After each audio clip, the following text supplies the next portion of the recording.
You know what they say, third time's the charm. Maybe this time I will actually be able to make a sentence make sense, because the multiple tries I've done so far have been outrageously bad.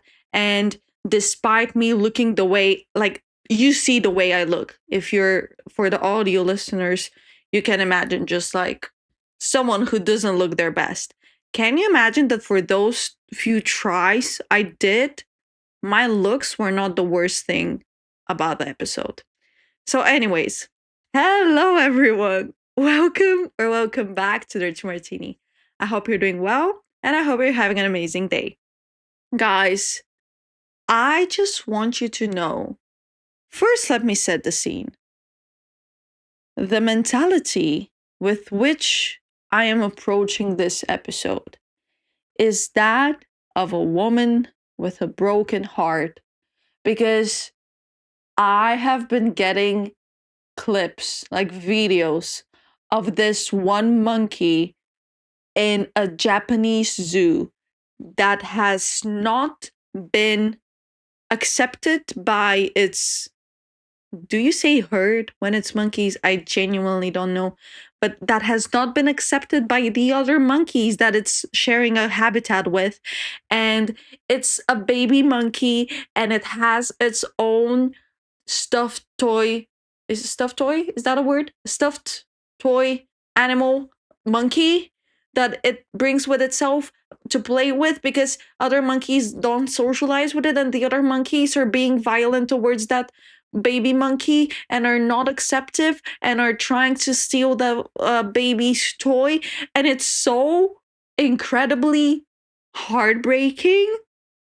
And I just want you to know, if nobody takes care of that baby monkey, if nobody wants to play with that monkey, if nobody wants to socialize with that monkey, I will take all the 50 cents I have in my bank account, and I will make sure to drag myself somehow to Japan and adopt that baby monkey and give it the love it deserves and the care it deserves. Because what do you mean no one wants to play with it? What do you mean? And then this was my Instagram, and to distract myself from this, I'm literally tearing up. Stop it. Stop. Stop. So this was what I encountered on Instagram. And to distract myself from this emotionally wrecking news, I decided to open it like TikTok, because obviously I cannot be left with my thoughts for 10 seconds, because if that happens, I fear they might be no coming back, and I would genuinely be scared for myself. So I opened TikTok to distract myself from Instagram, and I just see, like, literally the very first video I see is of this person who's saying goodbye to his cat, and they are putting down their cat and they're petting their cat, and like the cat just dies in their arms, and it's like, oh yeah, the petting for that cat never stopped. It just, bro, what? I'm sorry guys, I just fear I will not be able to be a ray of sunshine today. I'm sorry. I just don't think I have it in me to have like a sliver of positivity. And not to sound negative, it's just like there has been an emotional wreck after an emotional wreck after an emotional wreck. And I just need to come on here, dump it all on you, make it your problem too, so that it's not just a me problem. Because you know what they say, shared pain is half the pain. I guess that's, I don't know if that's how math pain works, like emotional math works. If this hood does not stop falling every 10 seconds of my existence on this planet Earth, I will make it everyone's problem. I'm sorry. I'm sorry. I'm just like in a weird mood this week. And I promise you, we will cover my mood and what I'm going through. It's just, yeah, I'm sorry. I just couldn't be bothered to try and look presentable because, to be really honest with you, what I deserve to do right now is to just be in bed. I am in bed, but like, you know what I mean? Like, to be in bed and watch two broke girls as I fall asleep and just call it a day. Because, no, no, I'm done with this hood. I'm giving it like 3 strikes and it's out. Anyway, so hi guys, how are you? I'm good. Thank you for asking. For those of you who asked, I want to tell you like an incredible story that happened to me this week. And I was talking to a friend and she told me, "Girl, these things keep happening to you simply because you have a podcast. If you didn't have a podcast, you wouldn't have the need to tell stories. And if you didn't have the need to tell stories, no story worthy things would be happening to you. So, Dirty Martini is happening, but at what cost? Like, at what cost?" No, it's okay. It's okay, guys. But like, I just want to let you know about the way my week kicked off. So, like, it's Monday. I am very hopeful. I am very full of life. I've slept. So I'm excited. And I go to make my breakfast because I've decided that I'll start eating breakfast. And if you are not new here, you may know that I'm not really the breakfast type of person, but I am trying to eat healthier. She said after she literally has been eating. I hate the fact that I'm talking about myself in the third place. So let me rephrase that. Did I say third place? Third person. English is not Englishing, okay? Today is just going to be one of those episodes. And good luck to future me that's going to be editing this during my break at work. Good luck, soldier. Good luck, soldier. But yeah, I'm saying that I want to eat healthier when I've literally, like, I'm sorry, but my sugar addiction has been spiking and I've been eating nothing but chocolates and biscuits and marshmallow and like making my knockoff European version of marshmallow because we don't have graham crackers here. And yes, I am making it in the microwave because I air fried marshmallow and it slaps so hard, but cleaning that up was unpleasant. So now I'm microwaving them on top of the biscuit and I'm microwaving the biscuit and it's getting moist and wet and unpleasant. So anyways, so I go on Monday, a new beginning, a new week, a new start, and I'm excited. I'm going to be making my avocado toast, like healthy queen. And I take out my slice of bread and I see that the corner of my slice was missing. But I'm not suspecting anything because I'm like, well, obviously that's normal. It's happened before because my bread was in my bag with the other stuff that I bought and it was like squished among other like healthy, not healthy, I mean healthy, other heavy stuff. So it's okay.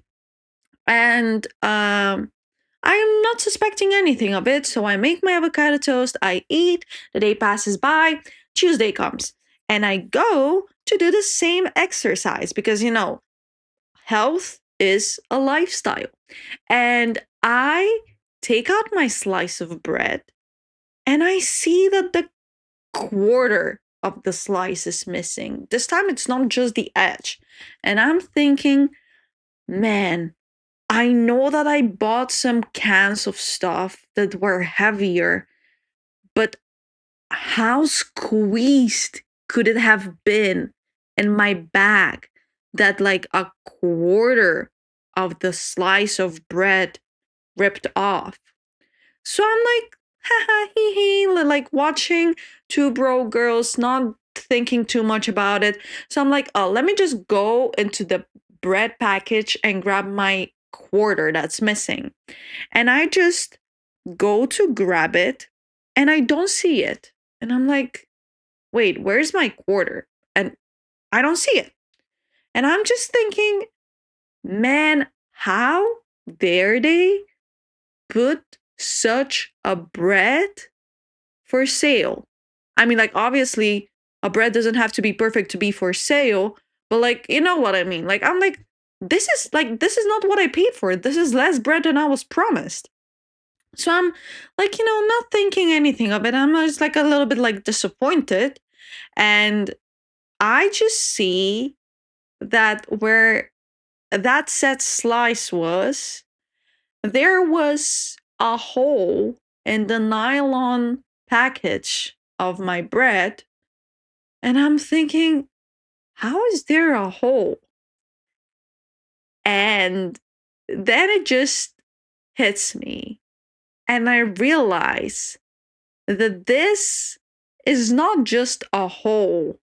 And my bread didn't just break. This package had been nibbled through, and my bread had been nibbled on, obviously by a mouse or mice. I don't know. So, what that meant is that the day prior, I had shared a piece of bread with a mouse. I had eaten mice leftovers. And I just start feeling so incredibly sick. I'm so incredibly against food waste. You don't know how against food waste I am. I'm so sorry, but I just simply had to throw that away because I'm sorry. I just like that had been contaminated and I couldn't afford it. And as I'm fighting this incredible urge to throw up, I am taking everything out of my cupboard because I want to clean it. Because the thing is, this is not my first experience with mice. I have an episode that's called something like Greedy Landlords or something like this. Listen to that. Listen to that.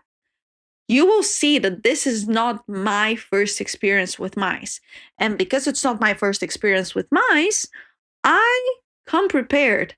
Everything in my cupboard is in sealable bags, not bags, boxes.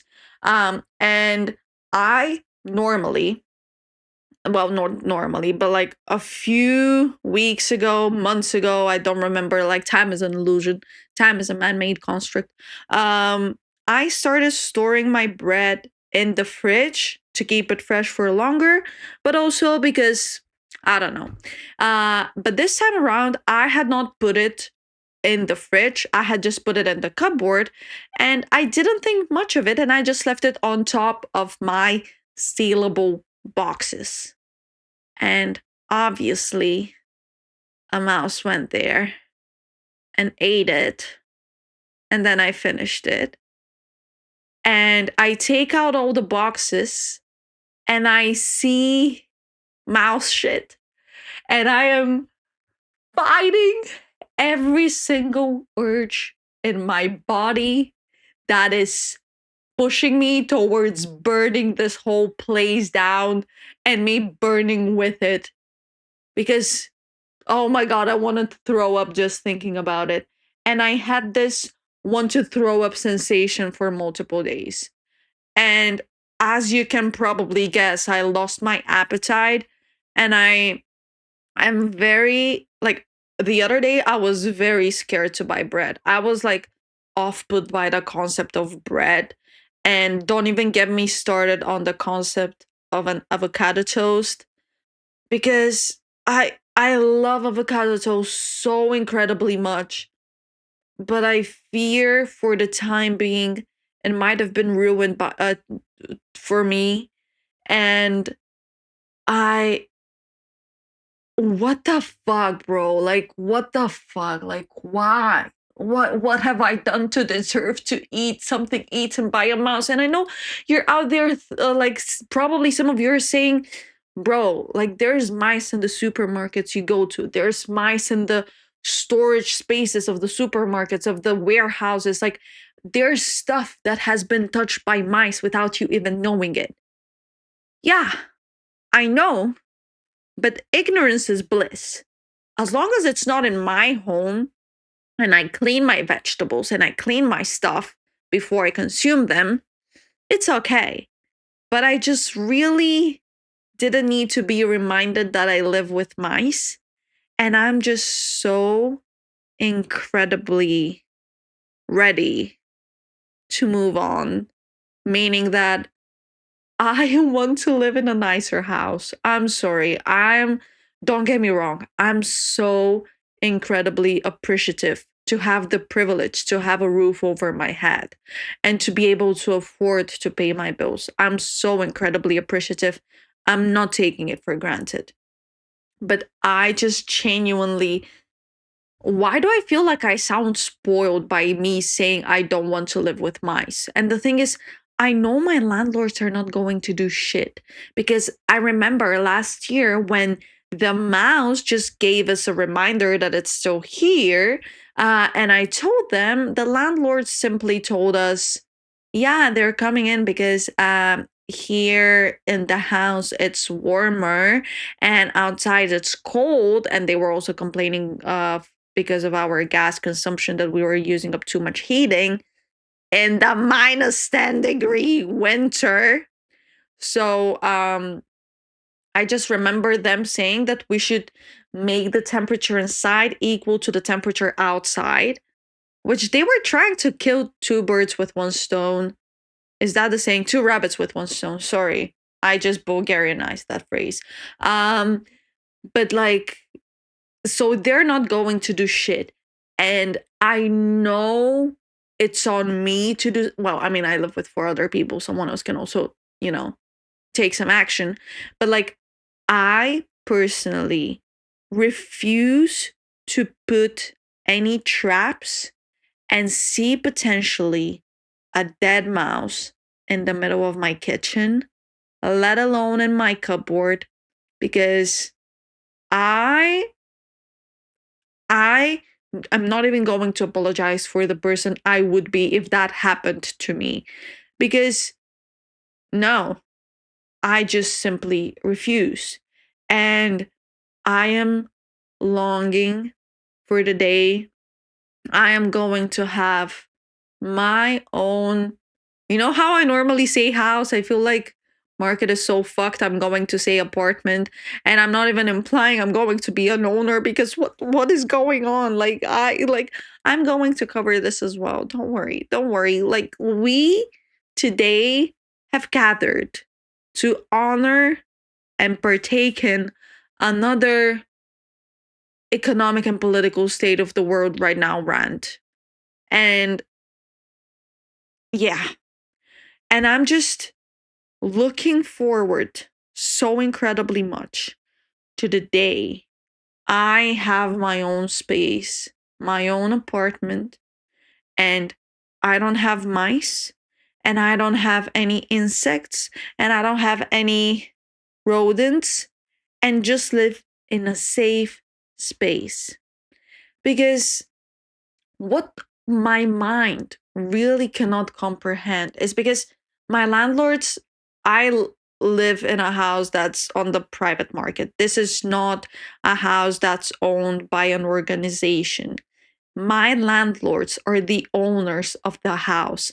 And what my mind simply cannot comprehend is the negligence towards this place. And because, like, why are you leaving? Like, literally, my window pane is serving no purpose because there's wind in my room. And it's just so incredibly mind boggling to me that you would just leave everything be and not put any effort into improving the space or upkeeping it, or I don't know, like isolating it better so that you can also save up on bills in the future. Like, it's an investment, sure, but like, if you don't make that investment now, you're going to pay more for it later down the line. And it's just incomprehensible to me, because I know that for me, they don't give a shit. I know that for them, I'm just a simple renter. And if it's not me, there's like tens of thousands of people in this city who would fight to have my room, simply because it's a room. And I know that I'm so incredibly replaceable for them. I don't want them to care for me, but I want them to care about the house, because it's so incredibly confusing to me how this is your own house and you just simply have left it up to faith to take care of it. And like, there's mice, there's like pipes that are clogged, and have been clogged for years, and no amount of detergent, no amount of acid, no amount of like those snakes that you put in and twist. Nothing is solving the issue, and you're doing nothing. You don't want to isolate your house, because the thing is, those are people who have children, and those children have children, and those children's children. Why don't I just use the word grandchildren? I could literally use that. So those grandchildren live somewhere close by, and they may want to live in that house because it's a nice location. And like, let's say those children want to study in university. Do you think they would want to rent, considering that there is a house that is owned by the family? With what eyes are you going to look at your children or your children's children, aka grandchildren, and give them this house? I'm sorry. Again, I'm so incredibly appreciative of the fact that I have a home, that I have a roof over my head despite the roof leaking. But come on, bro. Like, if you're going to be a house owner, be a responsible one at least. Like, I know it's an investment, but it's the least you can do, because you're doing yourself a disfavor if you don't upkeep it, because things are just going to be becoming progressively worse. And now my other neighbors also started doing reconstruction. So there's literally reconstruction coming from three places right now. And this place during the day is simply inhabitable. Not inhabitable. You cannot stay here. That's what I'm trying to convey, because it's so incredibly noisy, and I am just so incredibly full of anger. But yeah, about my mouse story. So the day after I realized that I had shared my food with a fellow housemate, apparently, I had an appointment with a GP here for the first time in the Netherlands, my first time going to the doctor, because thankfully I've never had to go to the doctor here, and if I need to get some procedure done or like something checked out, I do it in Bulgaria, because from what I had heard, healthcare here sucks. And so I go to the doctor and I'm telling her, hey, just so you know, this is my first time coming to the GP in the Netherlands, so I'm a bit intimidated. She's like, no, you're fine, don't worry. So I tell her my concerns about the thing I want to consult with. And then I also tell her, can I ask you another question before I go? And she's like, yeah, of course, no worries.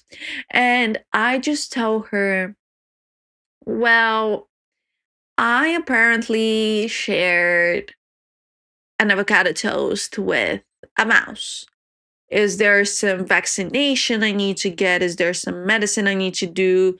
Is there something I should be worried about? Because at this point, more than 48 hours had passed. So whatever was going to be in my blood system was going to be in my blood system. And at first, when I realized that I had eaten the slice of bread nibbled on first by a mouse, I thought about taking this we call it in Bulgarian active charcoal. I don't know what the term is in English, but you take it and it makes you throw up. Like you give it to people if they've drank too much alcohol or if they've taken something they are not supposed to take. And this just makes all your insides become outsides.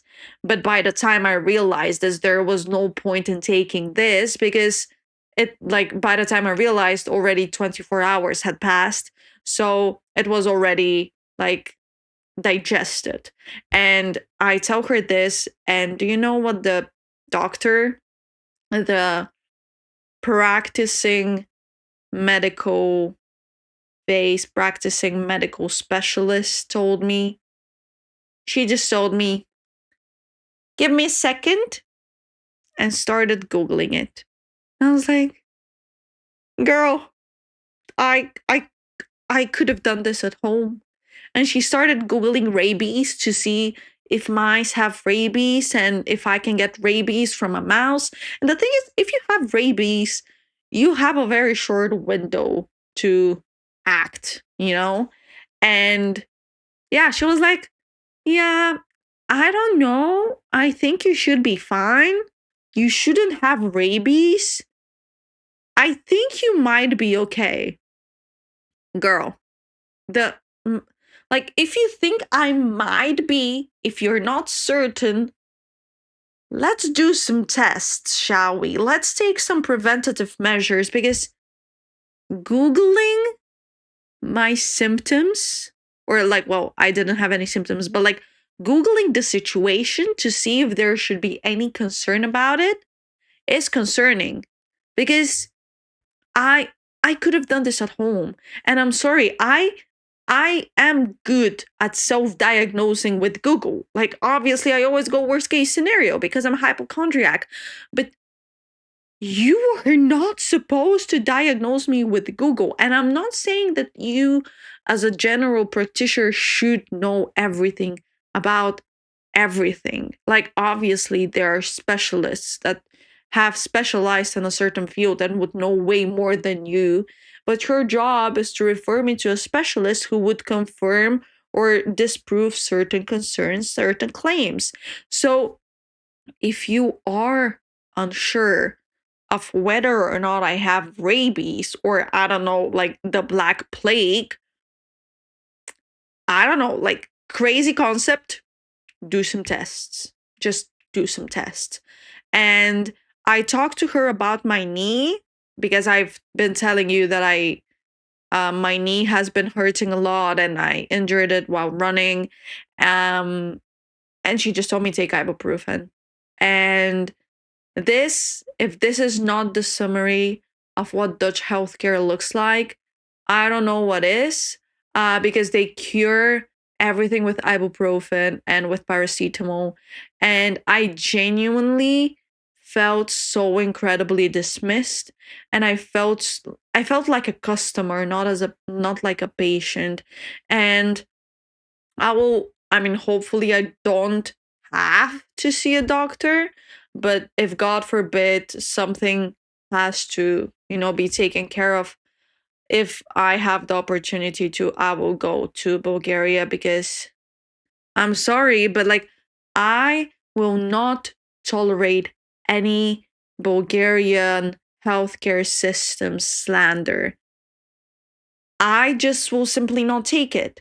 And for the people who are shitting on our healthcare system and are shitting on our doctors, you have no idea how much our doctors are doing for us. Are there rotten apples somewhere? There's everywhere in every single profession. And are there like corrupt people? There's everywhere corrupt people. But please be next time you go to the doctor in Bulgaria, to all my fellow Bulgarians there, just say thank you. Say thank you. Because those people treat you like a patient and not like a customer. And while you may not realize it, you're actually taken care of. Okay? Okay. Guys, I want to rant about the political and economic state of the world right now, emphasis on the economic, because there are a few certain things that happened to me in the past 2 weeks, which have left my flabbergasted. So, you know how I told you I was in Bulgaria 2 weeks ago, and I come back here and I go to do my grocery shopping because obviously, because I was gone, I didn't have anything in my fridge.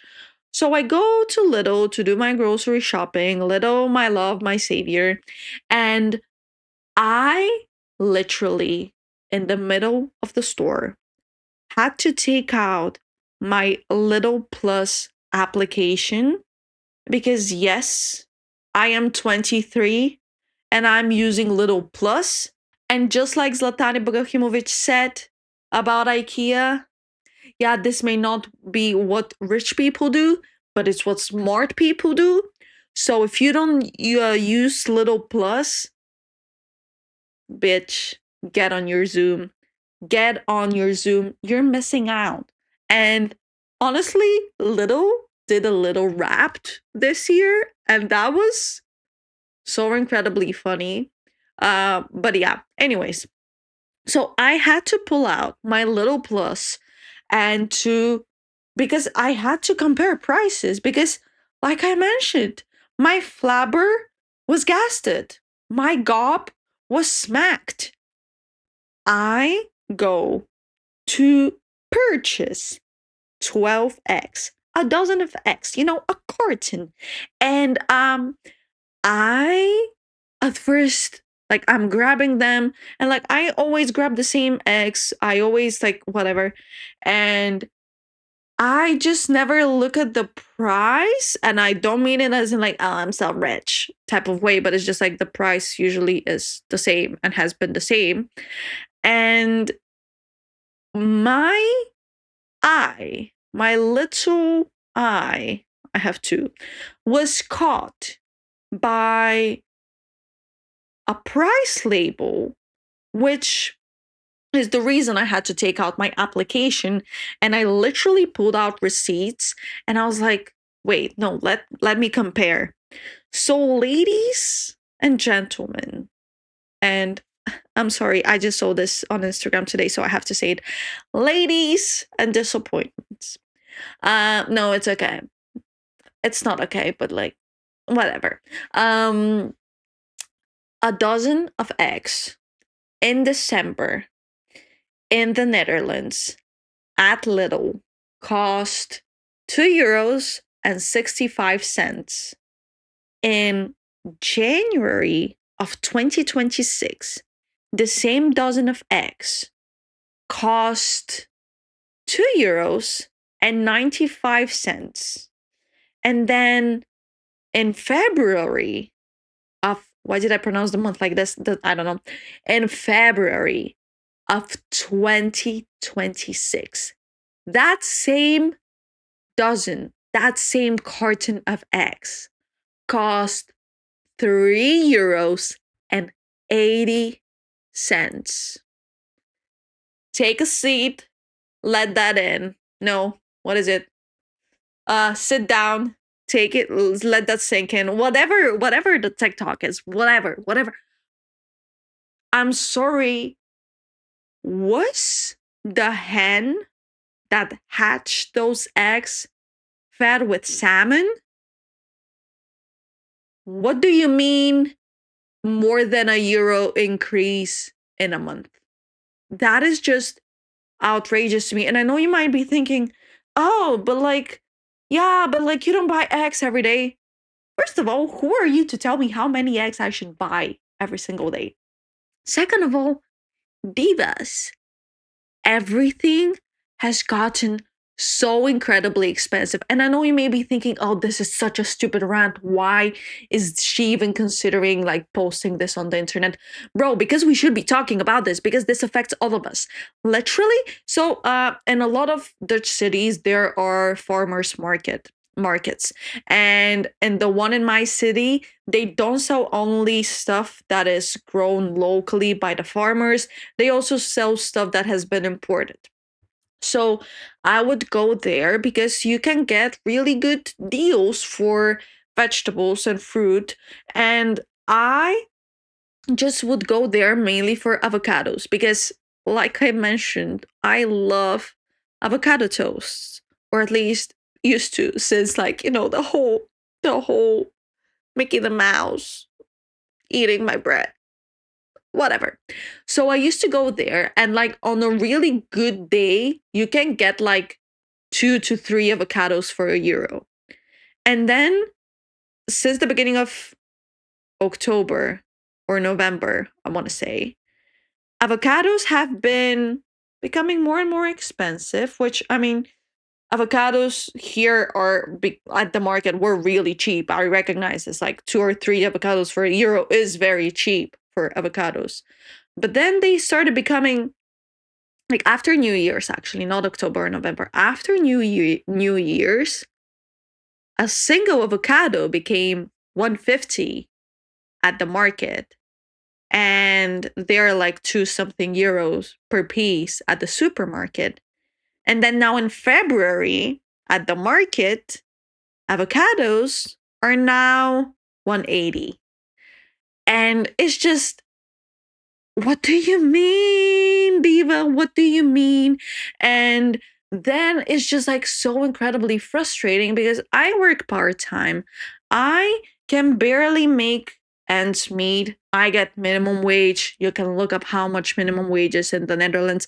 I know you may be thinking, why is she talking about this? Because, like I mentioned, this concerns all of us, but I also really don't think that money and like costs of living should be a taboo topic. I personally don't believe in taboo topics. I believe that everything should be talked about because we all share a sort of a human experience. Like, some of us go through some stuff more intensely than others, but we generally go through very similar stuff. And that's why I don't believe in taboo topics, because like labeling something as taboo and excluding it from public discourse just creates a narrative of it being something shameful and something private. And while I respect that certain things should be private, I'm not saying that nothing should be private. I fully respect privacy, which is ironic considering that I come on here and blast everything I do all the time, which honestly has been giving me a lot of anxiety. And I've been becoming very, very anxious about the fact that I'm putting myself out there on the internet. And this not has, but could be misused, could be misinterpreted, could be, held against me. So it is very scary. It keeps me up at night. And like, it's been something I've been thinking about a lot more ever since Dirty Martini became a video podcast. But this is the price I have to pay for doing something I love. And there are nights when I'm like, I really want to press the delete button and just delete the entire existence of the podcast. But then I just, like, obviously will not do it because I believe in the podcast. I love the podcast. I stand by what I've said. I believe. I don't know. I mean, I still reserve my right to change my opinion about everything and everyone as I grow, as I develop, as I learn more stuff. But yeah, it's just like, it it's something to think about, like the fact that I put myself out there a lot, and this has been something that has really changed the way I approach the podcast, and not in a way that I want to build a distance between you and me, that, like, I don't want to build a wall. I'm not Trump. um but I just, need to be cautious in some ways or others, but not when talking about prices of groceries.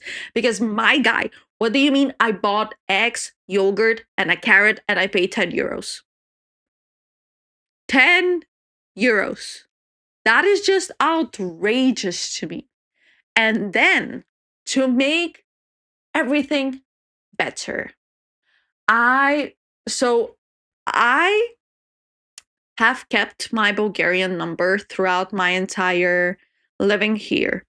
And every now and then, because I use my Bulgarian data, use my Bulgarian minutes, or blah, blah, blah, blah, they start charging me for roaming. So when they do that, I just get a prepaid card and just use that one until I go back to Bulgaria and my data plan restarts and I'm no longer charged for roaming. So now I am using my Dutch card. And the thing is, I have paid, like, I didn't get a prepaid one. I actually got a subscription this time around because I was like, fancy. And basically I got 400 minutes of talking, like conversations on the phone, European Union wide. And then I log into the app to see how much of my data I have used. And the thing is, I call my parents on the phone every single day, and we talk now from my Dutch number. That because, like, I have 400 minutes European Union wide, and I log into the app just to see that I have another 30 euros on top of my already a bit expensive subscription. And I'm like, wait, what the fuck? What is going on? And I just press on that invoice to see why I have been charged that much. And I see that those 400 minutes that are European Union wide are charged for calls outside of the Netherlands. And I'm like, bro, how is it European Union wide if you charge me for calls outside of a single European Union member when I'm making a call to another European Union member? So that was very, very frustrating. And then, to make matters worse, basically, so guys, here's the thing. I need to make a confession. And I don't mean to make it sound like very, wow, how crazy and how brave of her. What a brave storyteller. How could she ever share this with us? I watch Formula One. I never talk about my love for the sport. I never talk about me being a fan of I'm literally wearing merch right now. I never talk about me being a Formula One fan because in my life, outside of the internet, I have faced a lot of sexism as a woman fan of Formula One. I have been called names. My fan intentions, my fan motivation has been challenged because men who, some of whom don't even watch Formula One, perceive that I watch the sport simply because of the pretty drivers or whatever. And apparently, I don't look like someone who would enjoy motorsport, which I didn't know that motorsport fans had a particular look to them. But yeah, I've just been very cautious about me not saying, like, I have hinted at certain stuff. Like, I, for example, used a driver's names. Like, I told you that I have Daniel Ricciardo's, like, here speech, like, printed on here. But, like, I really didn't want to comment on my fan experience as a Formula One fan, which I think might be counterproductive because I feel like by me not speaking up and not speaking out, I'm actually perpetuating the narrative of what it means to be a Formula One fan and that women should be fans only in silence. So I think I'm doing actually a disfavor, but it was, I promise you, done with self-protective mechanism in mind, because I just, like, it's really not pleasant to have someone be sexist towards you. I'm sorry, like, and like be misogynistic towards you. It's really not nice. And like to think that you will appreciate a sport simply because the person who partakes in the sport is attractive. If you are attracted to that person, good for you. I'm not watching it for the drivers. So I don't know if I will start talking about my experience as a Formula One fan. I don't think I'll come on here to talk about races and stuff. But what really I was taken aback with was, so the season is starting, what, 2 weeks from now? Well, now they're doing some preseason testing. I'm not going to bore you with this. If you want to like look into Formula One, do that. I think it's a really exhilarating sport, and it's a very interesting sport, and you can learn a lot about a lot of stuff from there. Um, but basically, my friend and I, who we share a subscription with on the F1 TV platform, because both of us are very paranoid about our data being stolen, being leaked, and viruses. And I know that it's weird for me to be scared about my data being leaked when I come on here and willingly leak it every single week. But like, like I if I can afford it, I prefer to pay for the legit service, because it also comes with a lot more advantages, like playing back the races, because some of the races are early in the morning or late at night, or like while I'm at work, or blah blah blah blah. So we're talking about our subscription, and we go to subscribe, and the subscription, the monthly subscription for Formula One is 18 euros per month. 18. And last year it was 13. To me, that is so incredibly outrageous. Because do they actually think I'm on the salary of the drivers? Do you think I can afford to give 18 euros per month on top of every other bill I need to pay monthly in order to watch people go in circles for like 50 laps? I'm a big appreciator of the sport. Don't get me wrong. I cry almost every other race because I'm so emotionally invested. But 18 euros? That to me is outrageous. That is fandom exploitation. And because people are going to pay that price, I mean, I literally subscribed.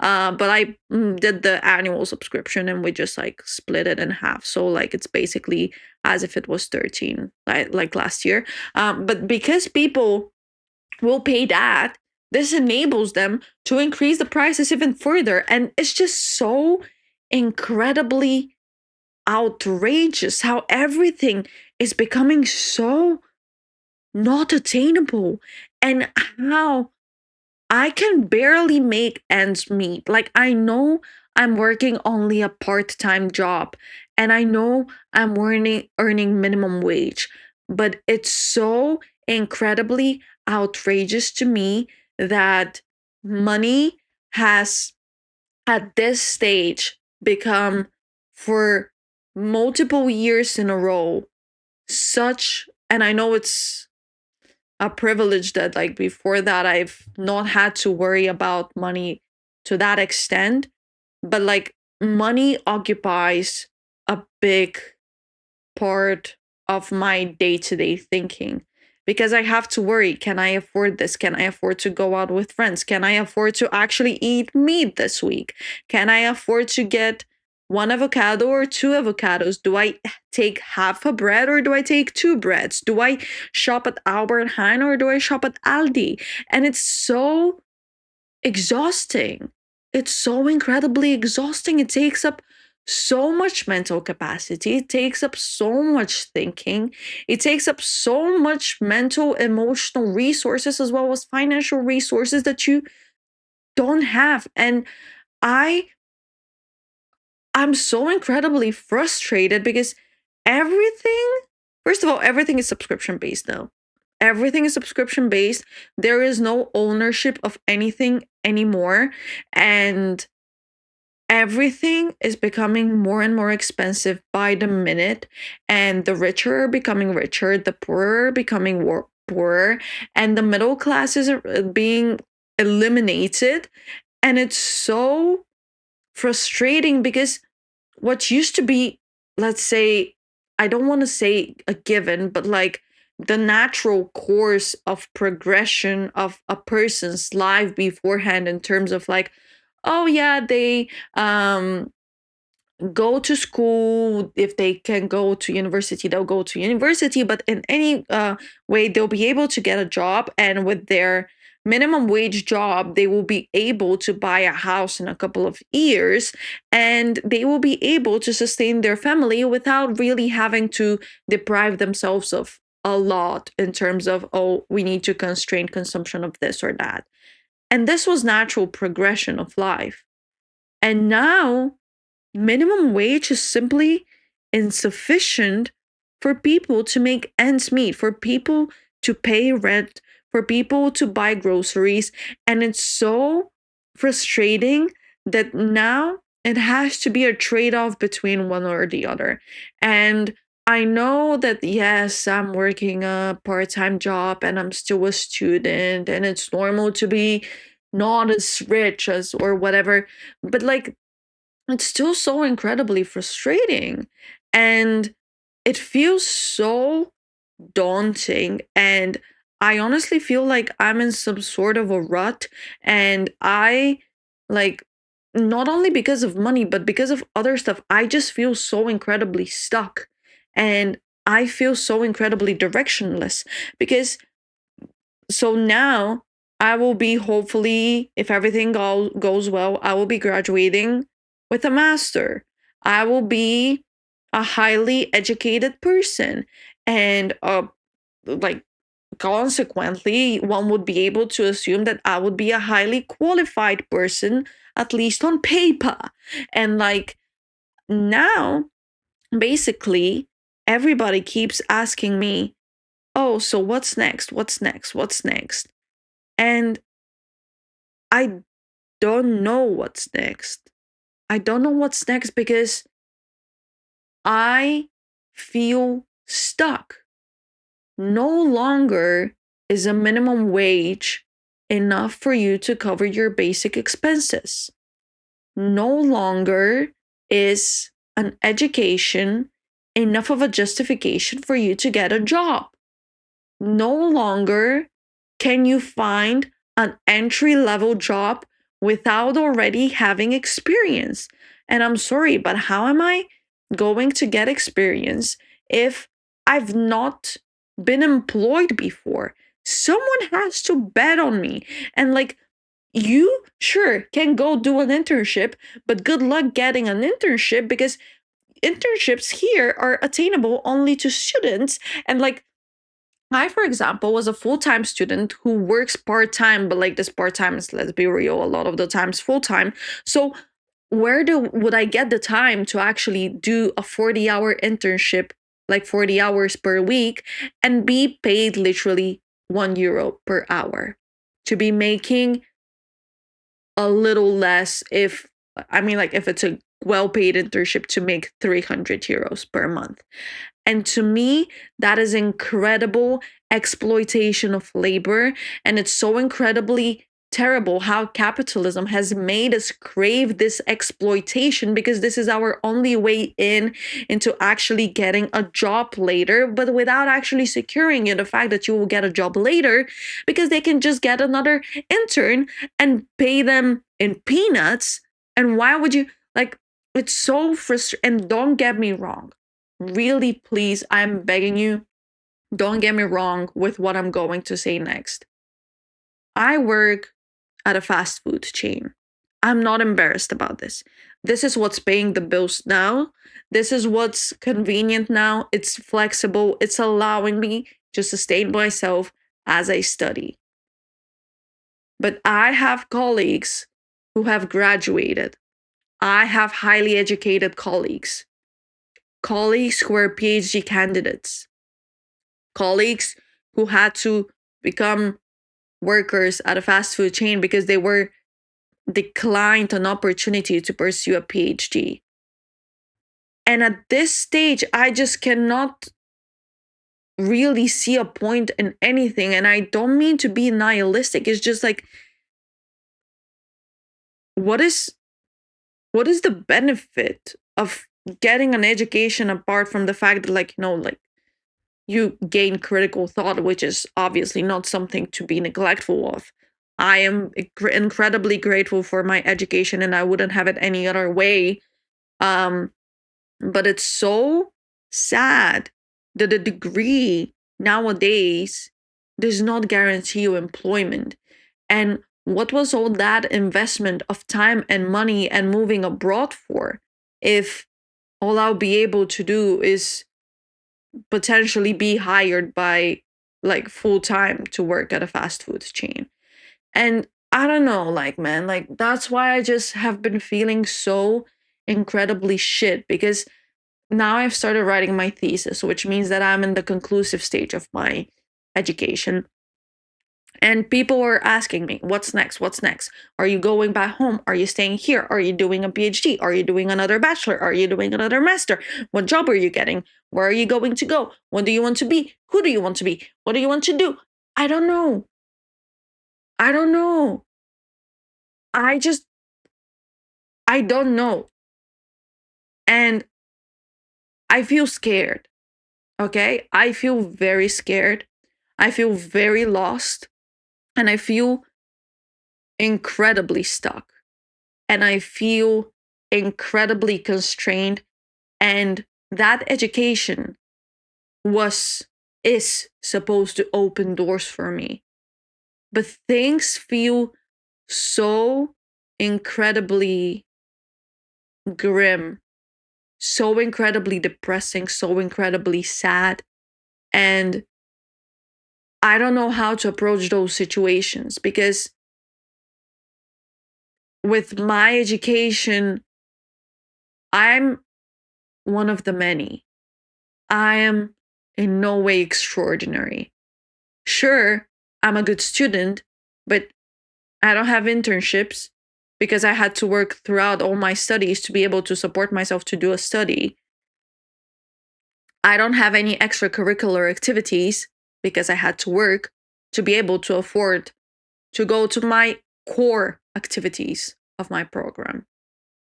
And it feels like the structures, the system are not set up for the average low income person to succeed.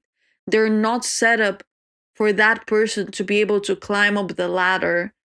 And it feels like everything is set up only to privilege the already privileged. And for the rest of us, yeah, just go eat your €3 80 eggs. And if you cannot afford them, then like sucks to be you. And it's, I don't know, man. Like I know that rat baby made absolutely no sense, but like there is an insect on my ceiling. Was the mouse not enough? Was the mouse not enough? It just feels so incredibly confusing. And it feels like like honestly, yesterday I had a customer, because at my place they also increased the prices, and there have been many customers who have been complaining about the increasing prices, but my guy, there's nothing I can do. Like that extra euro on top of the food you're buying doesn't come towards me. Like I'm not getting any extra just because the food became more expensive. So one of the customers yesterday was like, damn, it feels so nice to live at the end of the world. And why is that insect there? I need to go to sleep, but how am I going to sleep with an insect there that I cannot reach? And ignorance is bliss. Ignorance is bliss. Just please you know how they used to say that there, it was apparently a social experiment, I had no clue, that people eat spiders in their sleep. I fully believe that. I hope this doesn't come anywhere near me, because I've already eaten traces of mice this week. I don't need to eat insects as well. Thank you. Um, but yeah, man, it just feels depressing. It feels daunting. It feels like there is no way up. The only way is down. And I know that sounds so like what a ray of sunshine. I know, like, what a positive. Like, I know some of you come here to distract yourself from negative experiences throughout the week, or just, like, to chill with me. And I'm sorry for being unable to be a ray of sunshine today, but like, there are moments in which it feels like life is just an overcast and there's like a storm brewing up, and I don't know. And then you open LinkedIn and you just become more and more depressed because people your age are posting about their internships and how they've become like CEO of this, like someone my age has become the CEO of, I don't know, Microsoft. How? Literally, don't tell me an internship. If you tell me an internship, I promise you I'm going to find you, and with my mouse infected saliva, I'm going to spit in your face. Because what do you mean? Like, I'm sorry, but like, everything feels so useless, and everything feels so incredibly dystopian, and everything feels so existentially meaningless. And this is not only because the monkey is being an outcast, okay? It just, there's so much suffering on in the world right now, and so much pain, and like, it's that pain is caused to the masses.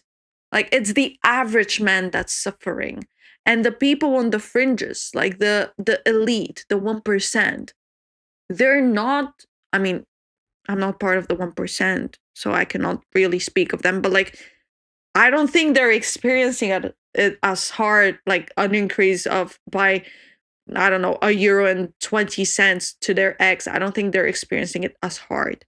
So it just feels like life,